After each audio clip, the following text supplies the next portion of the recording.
My fellow flames, welcome back to another video. My name is Amethyst and I have a very, very special video for you today because I am joined by Jess Nesling, who is the voice of Nefarith from Arknights Endfield. I know how much you guys love Nefrith. I know how much you guys adore this character, and I have worked my arse off to get the voice actor with me today to talk about voice acting and to talk about Nefarith herself.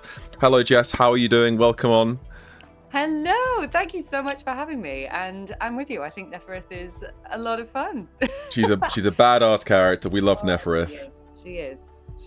I also noticed that I love that you say badass, not badass. Yeah, badass. Yes. Yeah, badass. Yeah, we're British here. We got to say it the right way here. Sorry, US audience. I love it. Okay, so first question, how did you get into voice acting? What was the inspiration and what was the thing that made you go down that path of acting and voice acting? Oh, I love this question. So my origin story, I guess. Yes. I was a super shy child. No one believes me now, but I was incredibly shy as a kid, and I loved doing performances. I know we've had a chat about this. I loved doing performances, and I used to do impersonations of like members of staff at school and characters and all that kind of thing. And I never really thought of it as a career until watching behind the scenes of Ice Age. Really? Ice Age? Yes. Yeah, I respect that so much. It's one of my childhood movies. I love Ice Age. That is my origin story. Seeing them in the booth, having a blast without the fear of an audience and all that kind of stuff, you know, and just enjoying themselves. The story, I like, oh my God, I could talk about Ice Age all day. But that made me go, oh my gosh, this is an option. I can perform in a kind of safer space than like, you know, a massive set or a theatre with 1,000 people. I mean, I've weirdly gone on to do that stuff anyway, but voice was always the goal. I've been fascinated by what the voice can do. You will see me in workshops all the time with incredible practitioners because I just want to learn more. I love it. But I love exploring what mine can do and then applying it to fabulous characters like Nefarith. That's incredible. That's incredible. I think I can relate, especially to the being a very shy person as a child, because I was very, very introverted. I was very secluded. I was very much to myself in my own bubble. And I never made a huge amount of friends. I had my close friends that I could always talk to and always just hang out with. But I was always to myself, and obviously we had a little conversation earlier where I was imitating voices and I was doing accents and I was doing my best to sound like these characters I loved dearly. So I can definitely relate to that in a sense. But Ice Age of all franchises is probably one of the best answers you could have given. Oh, it's an amazing franchise. I love it so much, and I reference it because I teach voice classes now as well. Nice. And I reference it all the time. Just like, do you know the story of John Leguizamo finding the voice for Sid? No. You're like, already I'm going off piece. Go, please. But he sent multiple voice notes to the creators, just long, like 12-minute voice notes. And also, please do not do this to casting directors. It was a very special case. But he just tried all these different voices and was like, you know, what do you think of this? And da-da-da, what do you think of this? Blah, blah, blah. And they come back and they were like, yeah, I mean, it's not quite what we're looking for, but keep going. And it's like, oh, okay, so we'll try other ones. And it was like, you know, being a bit of a Lothario and, you know, for Sid, which is wild to me, and trying all these different accents and all these, you know, just voices. And they came back and said, it's not quite right, but, you know, we still really want to work with you. We will find it. It's, you know, just might take a bit more time. And he started to panic a little bit and thought, oh my gosh, I'm going to let them down, or they're going to give someone else the job. And I really want to do this and do it well. So he watched a documentary about sloths and noticed that they store food in cheek pouches. Oh, wow. And he was like, oh, called them up and went, guess who? Like, oh, I did not know that, but that's gold. That's actually a diamond story. I never knew that. No, his voice is actually based off sloth behavior. It's Chef's kiss. I love it. It's a beautiful that's a beautiful story. I mean, it makes sense. The sloth's voice being based off of a sloth. I mean, what else? First place for inspiration, I guess. Yeah, I mean, I think we've all had those moments where we've all had a role that we're going up for. We may get callbacks and we really want this role. We're struggling to find the voice, and you really need to try your best to get into the mindset and get into the mind and fit yourself into the shoes of this character. Yeah. And sometimes it is easy, sometimes it's extremely difficult. So the fact that he went and watched a documentary about sloths, since his character is a sloth, is genius. Is genius. I love it. I absolutely love it. And it's also Andy Serkis. His inspiration for the Gollum cop. Yes. Was his cat with a hairball. Right? Yeah, I remember seeing that story about it. Literally was just the cat with the hairball, and I was like, you know what? It does that tracks. Yeah. When you hear him everywhere, yeah. you can find inspiration in the most simplest things. In the most simplest things, and some people do struggle to find inspiration, but if you look for it and you don't overthink it and you look around and look at your surroundings and you take your time, yes, it'll come to you a lot easier than you stressing and overthinking it, going, oh, what do I do? I need it now. It's like, just take a step back. Yeah, and also just remember it's playful. I think people, they go for the wrong P. It's perfection over play, and I think switching that around, it's led to some of the most exciting, fun, brilliant characters I've ever had. And I used to, I was like a straight A student, and I was like, must achieve, as soon as I managed to kind of put that in a bit of a drawer and focus on, right, what makes sense for this world, what are my influences, and what inspiration can I call upon here, that's when I started booking. And it's just joy. I love my job. Yeah, honestly, being a voice actor is such a privilege and an honor, because it literally is so much fun.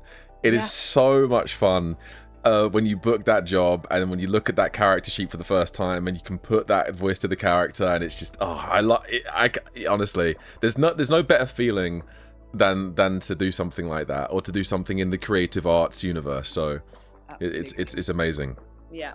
Okay. So voice acting is something that I guess at a young age was something that you, like you said, you never really thought of as a career, but it's something that you've always loved, and it's something that you always thought maybe or possibly as you got older.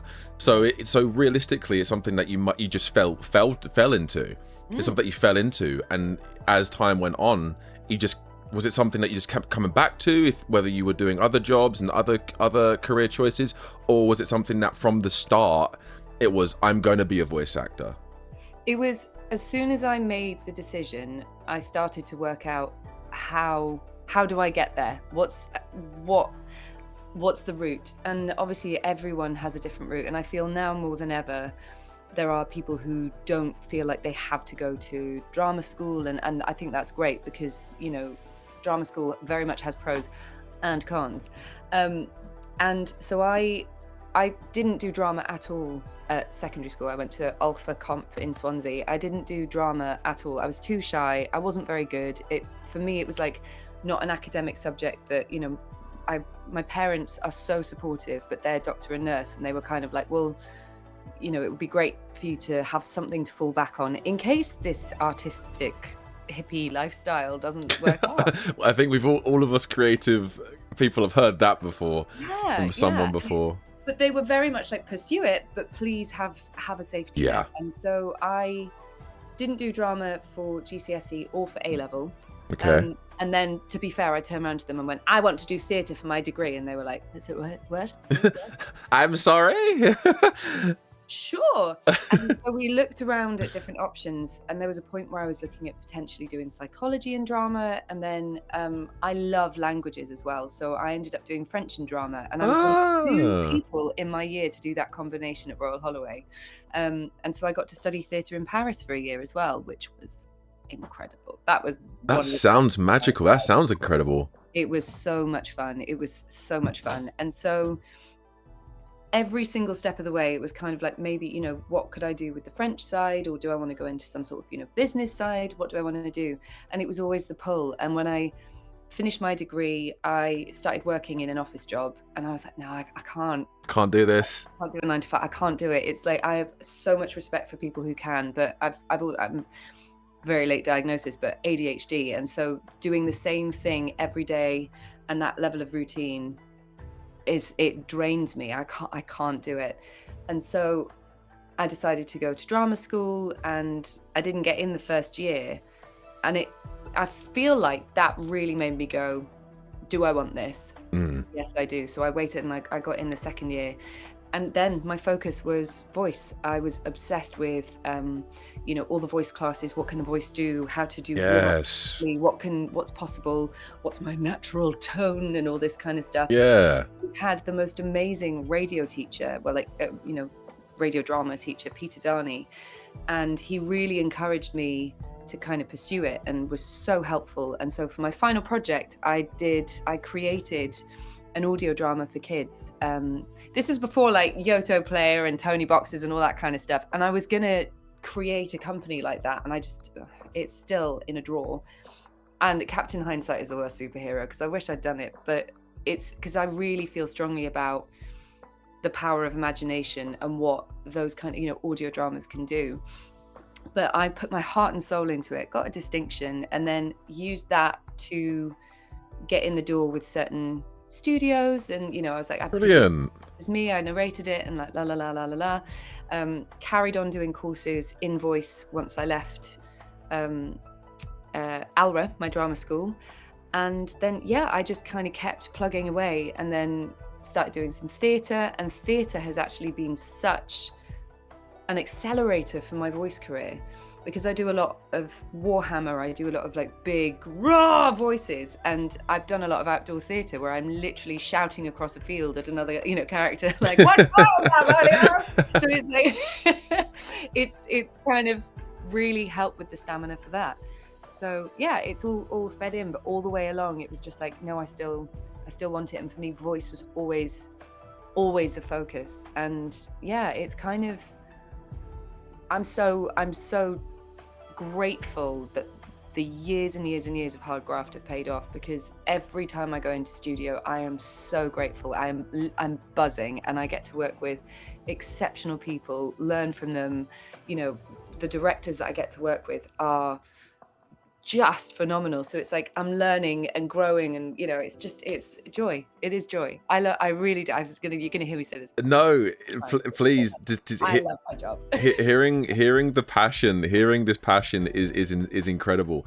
Hearing anyone's origin story about how they got into the creative arts, or what they had to go through and do to get to where they are in this industry. It's an extremely difficult industry to get into, and so many people love it, want it, and are pushing towards it. So when you hear the success stories of people that are living that dream, it's beautiful. It really is. It's something that obviously you are proud of, and you should be proud of, but it's something that the rest of us are going to be proud of as well, because it's like we're a team at the end of the day, where there's not enough of us. Like, we're really high creative minds, and some people understand it, some people don't understand it, and the only people that understand extremely creative people are creative people themselves. And I know you mentioned earlier about ADHD. I myself am autistic, and I'm currently going through the stages of getting diagnosed for ADHD.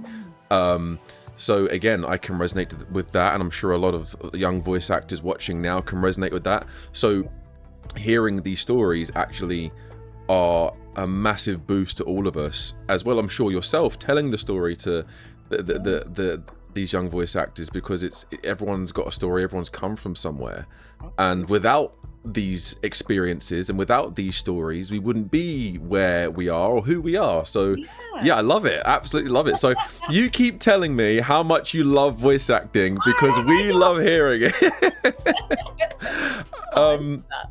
Okay, so next question is, voicing some of these incredible characters in video games, are you yourself into these gaming worlds, or do you game, or do you watch these animated shows, or do you watch these games back once you've voiced in these universes?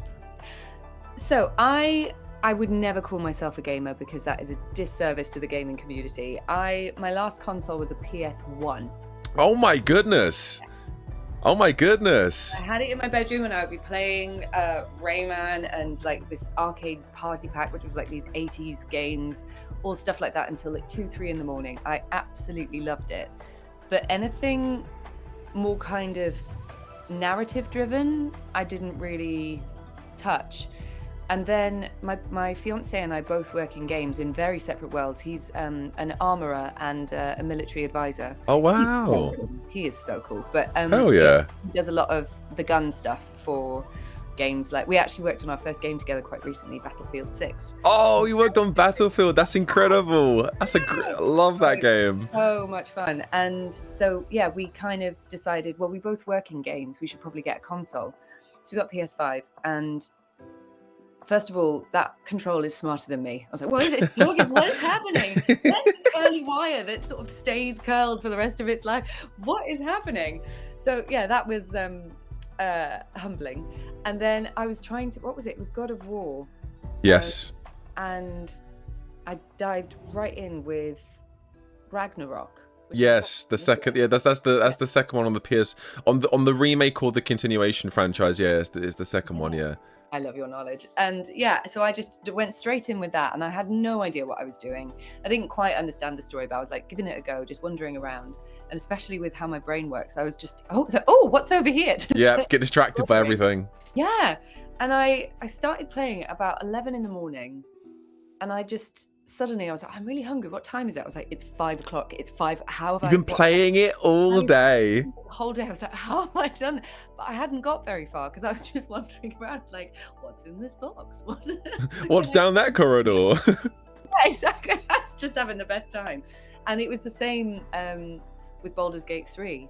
I was very, very, very lucky and honoured to work on that and play Viconia Devere. Wow. Oh man, that was my first proper venture into performance capture as well, which is amazing. And so I tried to play that. And again, I was just dallying in the prologue for hours. And the character creation. Oh, hours. So hours. You'll get lost. So excited. And then it was like, now design your companion. I was like, what? Yeah. Yeah. You design your character. You think, oh, that took a little while. Right, let's get to the game. Companion. Yeah. What? I'm sorry? All the choices that I couldn't decide between. Can I make that? Yeah. Oh, God. It was a whole thing. And then, yeah, I had no idea because I've never played that kind of game before. I had no idea what I was doing. And so I think I was going into battles before I'd gone past certain points where I was meant to, I don't know what I was doing. And I was having the best time, but I was not doing very well. And it was the same again for Darktide. Some of the guys and I did we played together. So Tash and James Alexander, Mike Geary, who else was there? I think was it just the 4 of us? I think it was the 4 of us, and we decided to get together and play. And I was like, guys, I've never played. This is hack and slash. I have no idea what I'm doing. What am I doing? And I went in and I was like, I've died. Can someone come and help me? And everyone was like, I've died. I'm so sorry. Can someone help me? I had no idea. But the level of detail and the writing, I've worked in theatre. I've dabbled in screen, far less. But the level of the quality of gaming scripts now, oh my gosh, it's just delicious. It's better than a lot of scripts I read for other genres, like other media. It's so, oh my gosh, I love it. I love it. And These why Netflix and that are, yeah. Can I couldn't imagine, like, I wouldn't be surprised if for the next 5-10 years Netflix or Prime Video go, we're opening our own game studio, because there's such a market there. That's such a place to go down, because more and more people are getting into the world of gaming. AAA games are looking more realistic. The stories are becoming even better with every passing year. Right. Expedition 33, Baldur's Gate, the Warhammer universe is some of the most intricate, interesting, and incredible story and lore you could get into. Yeah. I'm a massive fan of the Warhammer universe, so I've got so deep into that lore, and I'm probably 10% in.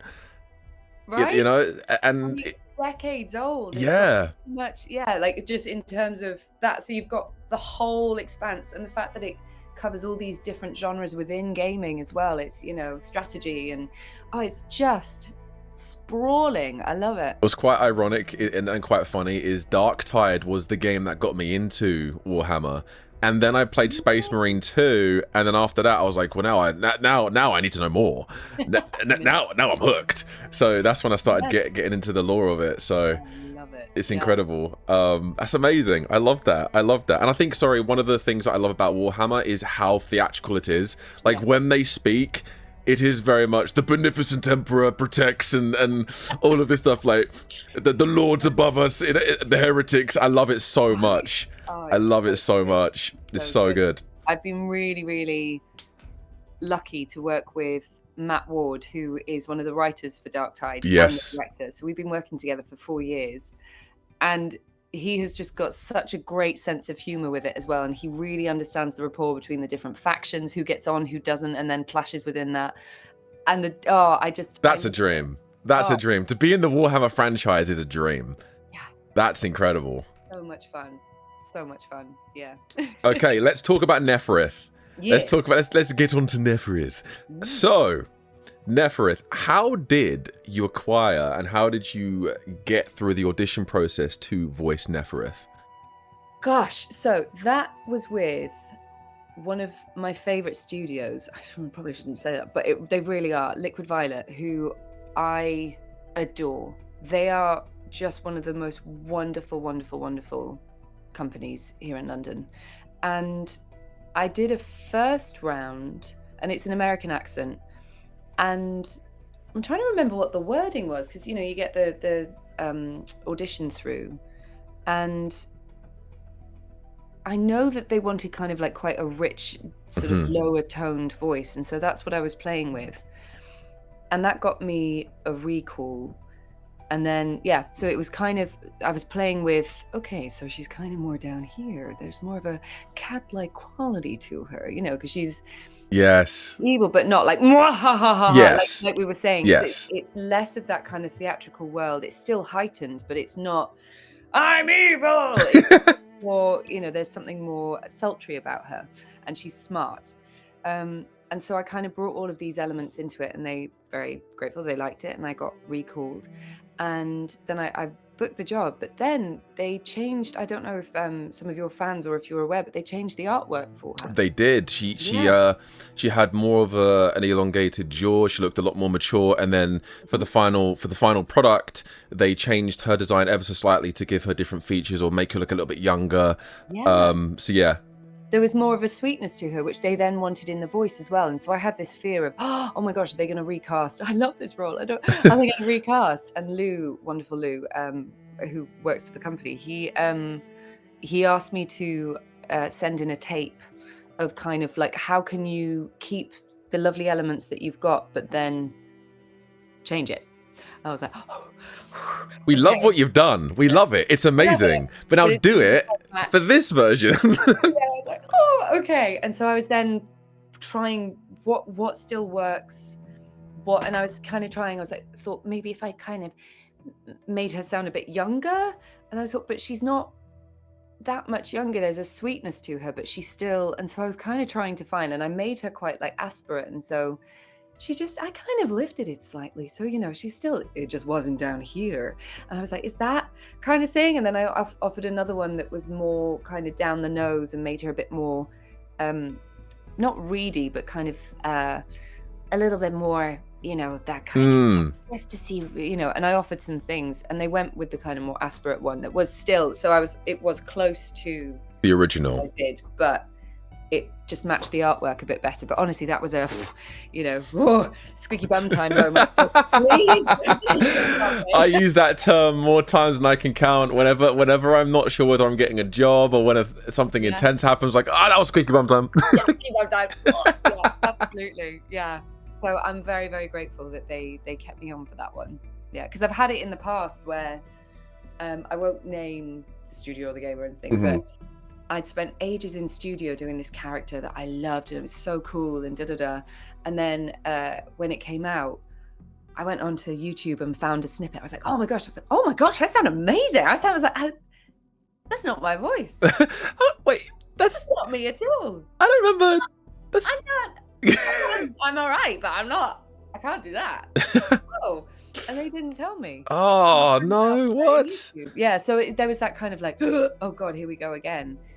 But they are very loyal, and I've genuinely had such fun working on her, and I think it's really tricky when, you know, because with a baddie, you can just go, they're a baddie, just they just want to be bad, that's their raison d'etre. But actually finding the nuance and like playing with that and working with lovely Audrey, the director, and the team, and having Lou from, he's based in Japan, isn't he? So he'd be dialing in at like 1 a.m. to give feedback on the characters. Wow, it was insane. It was honestly the heart, the level of passion they've got. They were just like, no, I love it. And it wasn't holding the reins tightly. It was just like, I want to be part of the process. I love this. Like, I've given so much to it. I will be with you at 1 a.m. I will be there. I will be there. I might be in bed, but I will be there. And so having that collaboration with everyone, joy. I love that.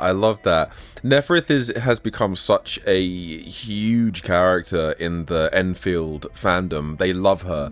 They really appreciate her in terms of the villains of this game. Obviously, you've got the other villain, which is Ardashir, if you know who Ardashir is.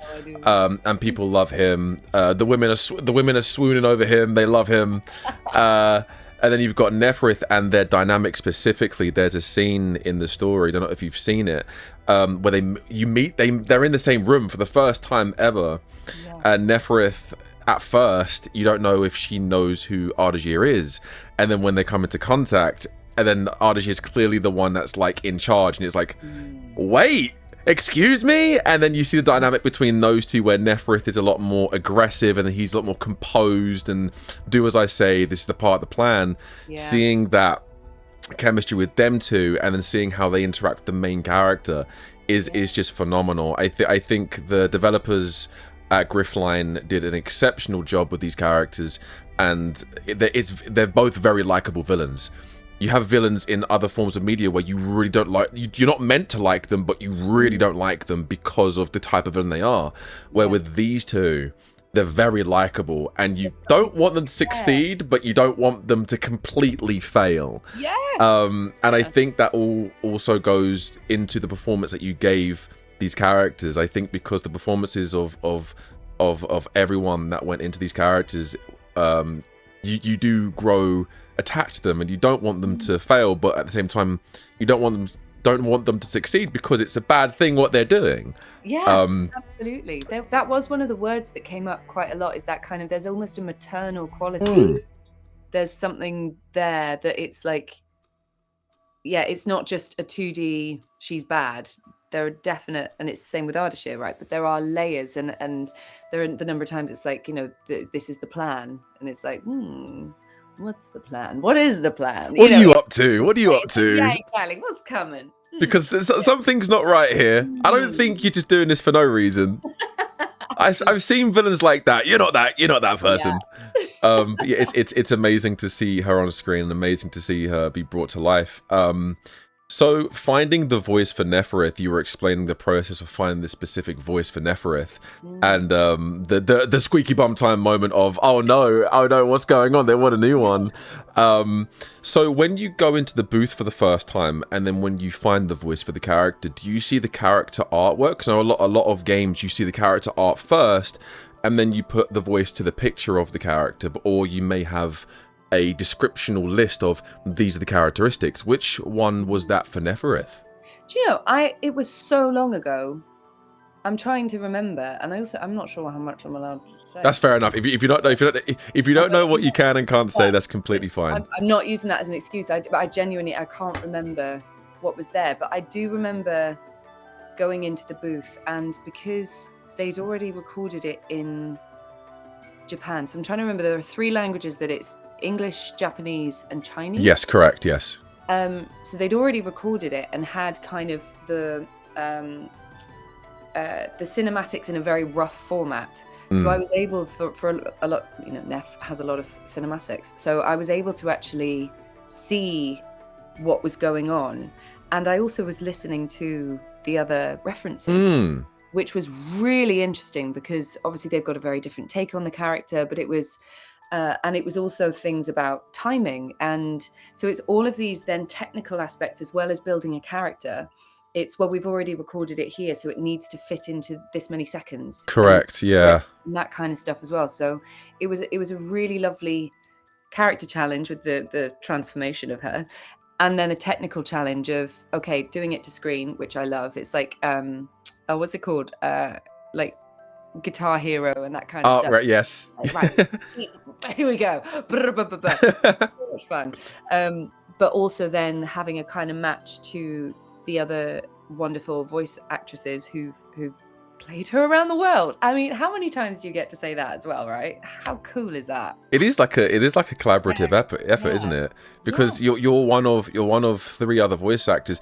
Nefrith is created from 3 other voices, and to be able to put your unique spin, but also staying true to the character's core, is really interesting. I remember watching an interview of Sean Schimmel, who voices Goku in Dragon Ball, and he has to listen to Nozawa, who is the Japanese actress for Goku. So there's like a very specific tone and very specific way you have to perform the lines. And I remember there was an arc in the Dragon Ball Super anime where you have an evil version of Goku, and Nozawa did an amazing job changing that bubbly, high energy Goku into a very dark, very pompous version of Goku, which is the evil version. So when they were hearing back the Japanese audio, putting the pieces together, and finding that, okay, so we're the English dub voice actors, now we need to honor what they've done, but also give our own style to it. It's incredible. Oh, it's a delicious challenge. It really is. Really is. Yeah. It's a challenge that I think a lot of voice actors really adore. And everyone likes a good challenge, and when you pull it off, it's so satisfying to see the work that you've done. Absolutely. Are you aware of how popular Nefarith has become? Genuinely, I'm not sure, because I've seen some incredible art, some seriously gorgeous fan art, but I'm wary of looking too much, because I've really. I try not to be too influenced by like feedback and reviews. Of course. A long time ago, and it was Viconia, because I didn't quite realize the impact of Baldur's Gate 3 and the fandom from the previous iterations, right? And so I was taking the baton from Grey Delisle, who is, I mean, it's Grey Delisle. And I didn't know at the time, and then, you know, I was sent a voice reference and they said, we want to change X, Y, and Z, and da. And it was one of my all-time favorite projects. I loved the team at Pit Stop. I loved, you know, it was the performance capture. It was the technical side of like trying to get all the movements right, and the performance, and the voice director had to agree, you know, all of this stuff. And I was so happy. I was like so excited when it came out, and I got slated. Absolutely slated. Why didn't they get Grey Delisle? No! Like, they ruined her. Like, right, there was a petition, there was a hashtag, not my Viconia. And so I kind of try not to, and it's a tricky thing, because I love to interact with fans. I love to, you know, get the feedback about stuff like that, but also I have to protect myself a bit.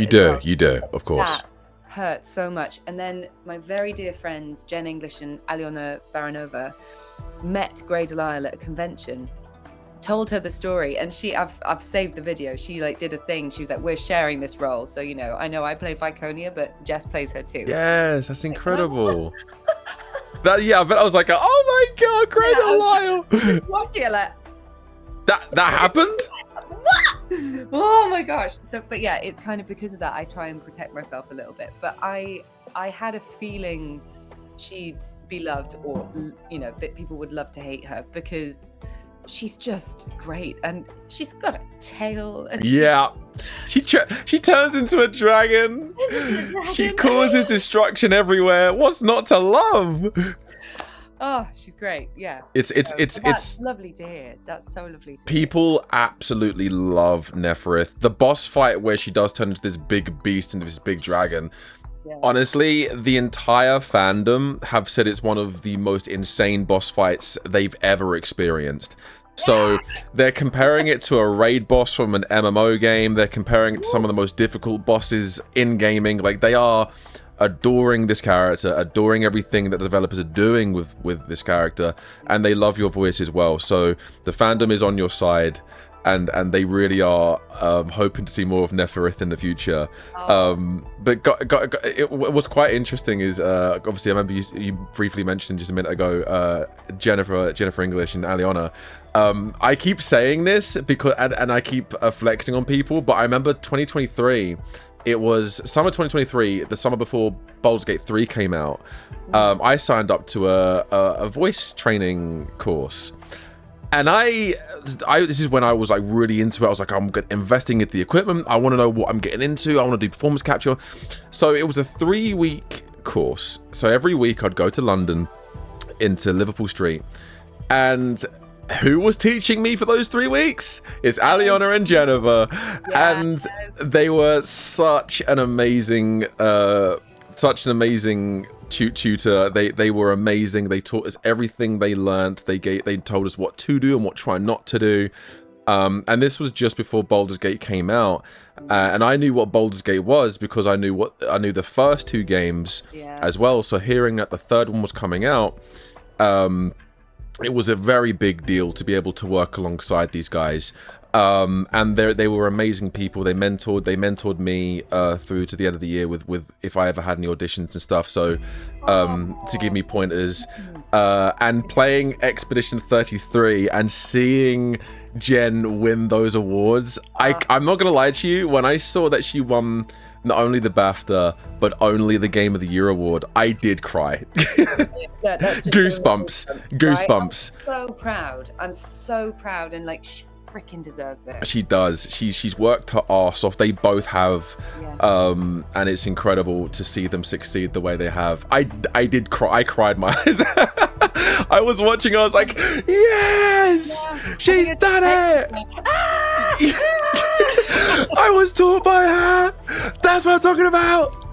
That's why she's the GOAT. Yeah. Yes. Oh, so good. I love it. Incredible. And it goes back to what we were saying earlier. Seeing voice actors and people that you admire and people that you look up to succeed, it just lights a fire within you if you're in the same universe in the creative arts. Oh, absolutely. But what I find, I've said this, and I will keep saying it until I'm blue in the face. Not just I love my job, but also I'm very lucky to have worked in different sectors. I've dabbled in musical theatre, TV, film. As an essay and as a lead, I do a lot of gun stuff, so I run around with guns in the background. Fabulous.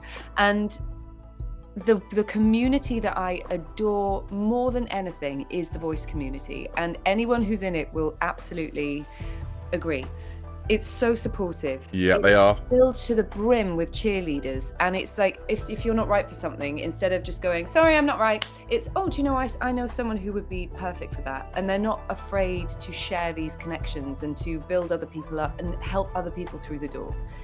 It's not like that in every part of the industry, sadly, but I am so grateful that the voice industry is, and it's why it is filled with these positive, joyous people, and it's why when these people win, you are absolutely with them because you know what they've put into it. They are, you know. It really is incredible just to see how supportive this part of the industry is.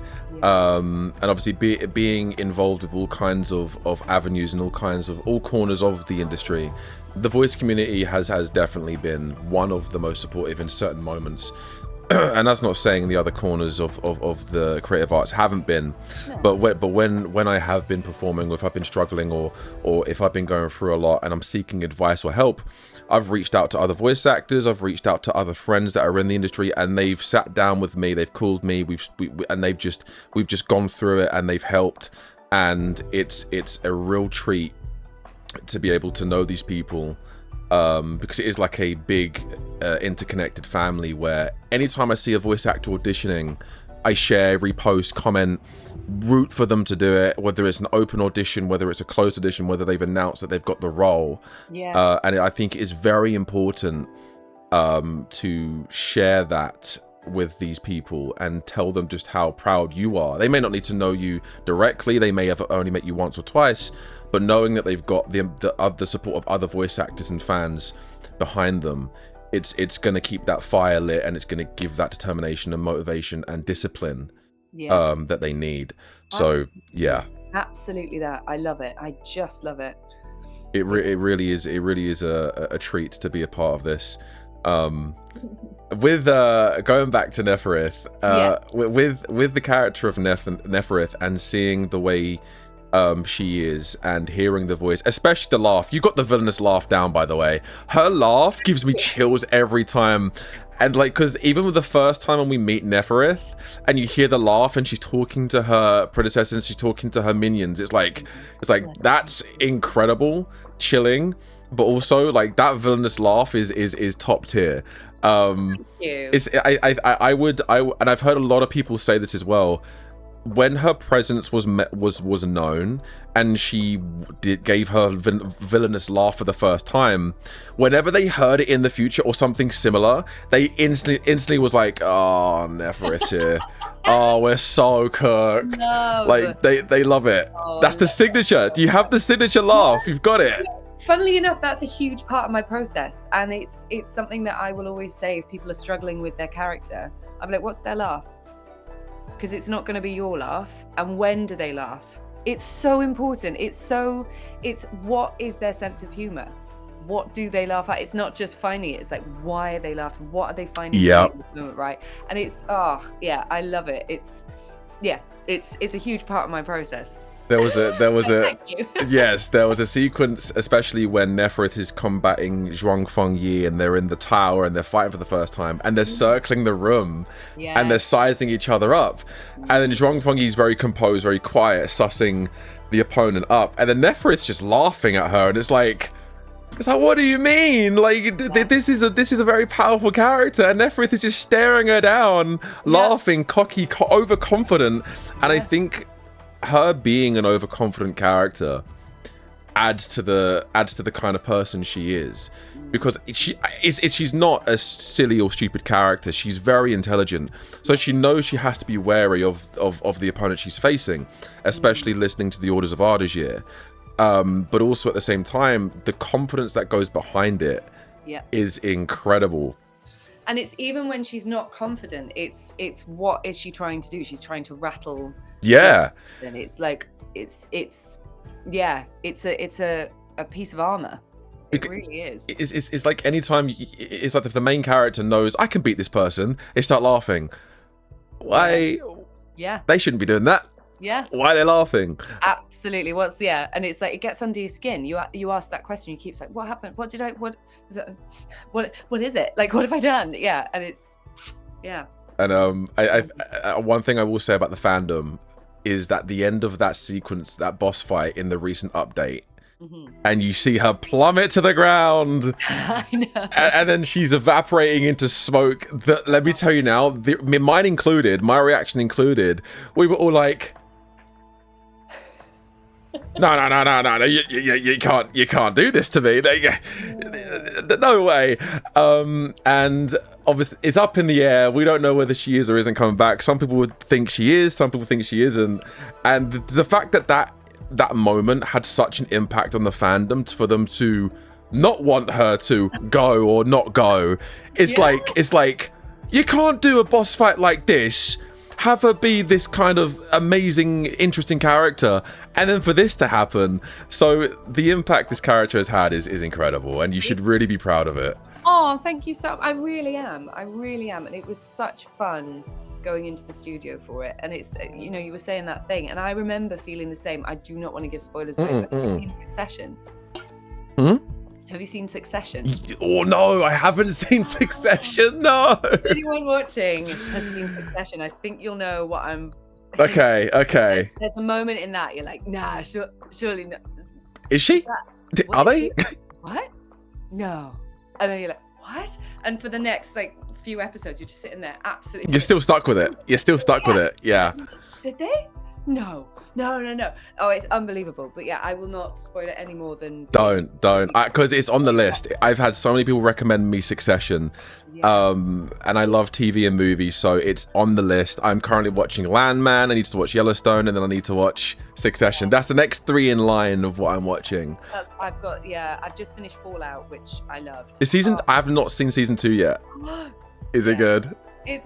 I need to watch it. It's just I love it. I absolutely love it. And then I'm currently watching The Pit. Oh my god, The Pit. That's like, that is squeaky bum time 24/7. Yeah. That is just horrible. It's an amazing show. Relentless. Yeah. It's ridiculous. Guys, if you haven't seen The Pit, watch The Pit. It's something.